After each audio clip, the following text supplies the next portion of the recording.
দীর্ঘ ৫ বছর পর কক্সবাজারে এক তাফসীরুল কোরআন মাহফিলে বক্তব্য দেবেন মিজানুর রহমান আজহারী। উনি হেলিকপ্টার যোগে আপনাদের মাঝে উপস্থিত হবেন। দেখতে পাচ্ছেন আপনারা হেলিকপ্টারটি এখানে প্রায় পৌঁছে গেছে।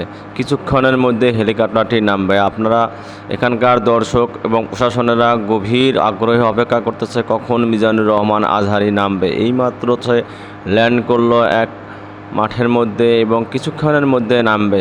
এই মাহফিলটি যারা গেছেন তারা গতকাল থেকে এখানে অংশগ্রহণ করছে এবং নিরাপত্তার সাথে র্যাব, বিজিবি, পুলিশ সবাই সতর্ক অবস্থানে আছে এবং যারা এখানে কাজ করতেছে স্বেচ্ছায় তারা খুব সতর্কতার সহিত কাজ করতেছেন যাতে করে কোনো সমস্যা, কোনো বিশৃঙ্খলা সৃষ্টি না হয়।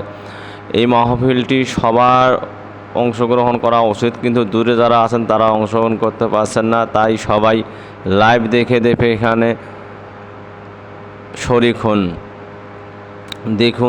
দেখুন আপনারা এই মুহূর্তে হেলিকপ্টারটি নামলো এবং নামার পর আজহারী সাহেব নেমে গেলেন এবং তারপরে হেলিকপ্টারটি আবার তার গন্তব্যে চলে গেল।